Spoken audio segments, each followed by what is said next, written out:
बिस्मिल्लाहिर्रहमानिर्रहीम। इस्लाम के माशी अहकाम के ज़िमन में एक बड़ा अहम सवाल जो आजकल ज़हनों में पैदा होता है वो ये है कि आम तौर से जब हम एक किसी रकम कर्ज़ देते हैं किसी शख्स को किसी भी वजह से, और जब 1 साल या 2 साल या जो भी उसकी मुतय्यन मुद्दत है उसके बाद उस रकम को जब लौटाया जाता है, तो चूँकि हम पेपर करेंसी में डील कर रहे हैं, इसमें इन्फ्लेशन है जिसको हम अफरात ज़र कहते हैं, उसके नतीजे में रुपए की वो कदर बाकी नहीं रहती जिसकी बुनियाद जो उसकी असल कदर थी जिस मौके पे या जिस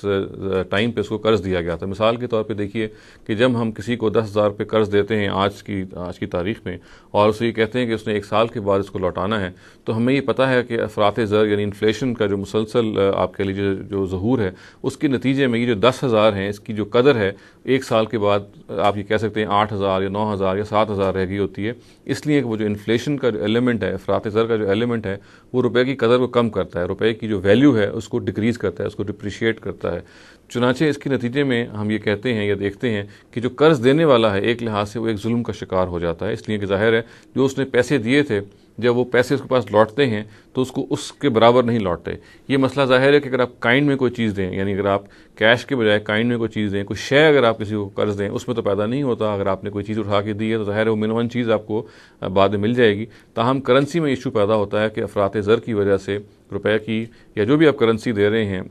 अगर वो करेंसी कमज़ोर है तो उसके अंदर फिर ख़ास तौर से ये मसला पैदा हो जाता है कि जिसने वो कर्ज़ दिया है उस पर ये जुल्म वाक़ होना शुरू हो जाता है कि उसको फिर उसके बराबर कदर नहीं लौटती, बल्कि उसे कहीं कदर। आप ये उर्फ़ आम में ये कह सकते हैं कि वो जो 10,000 आपने 1 साल पहले दिए थे, जब 1 साल के बाद आपके पास लौटेंगे तो वो 8,000 हो चुके होंगे या 7,500 हो चुके होंगे, इसलिए कि रुपया उस वक्त तक या वो करेंसी जिसमें उसने डील कर रहा है वो डिवैल्यू हो चुकी होगी और अफरात ज़र या इन्फ्लेशन की वजह से उसमें ये कमी आ गई होगी।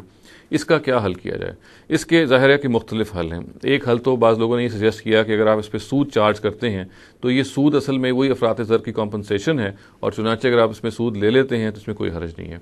ज़ाहिर है कि ये बात ऐसी है जिस पर हम एतराज़ करेंगे, और इसलिए एतराज़ करेंगे कि सूद अगर आप चार्ज करेंगे और पहले से बता के चार्ज करेंगे कि आप सूद ले रहे हैं, तो सूद के बहरहाल हम इसके बारे में बिल्कुल मुतमईन हैं कि सूद का खाना जो है ये हर हाल में कुरान मजीद ने ममनू करार पाया है। इसकी एक बेहतर शक्ल ये है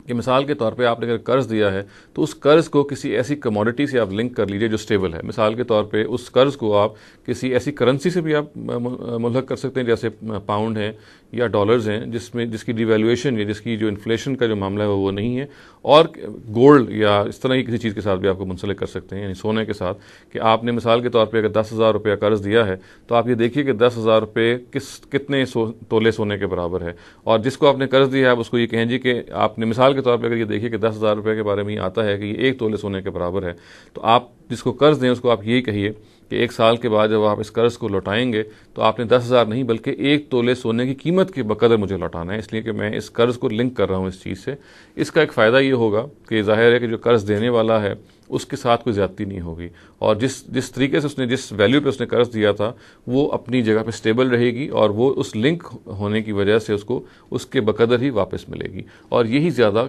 करीन इंसाफ भी लगता है और यही ज़्यादा मौजू भी लगता है। अक़ूलु क़ौली हाज़ा वस्तग़फ़िरुल्लाह ली व लकुम व लिसाइरिल मुस्लिमीना वल मुस्लिमात।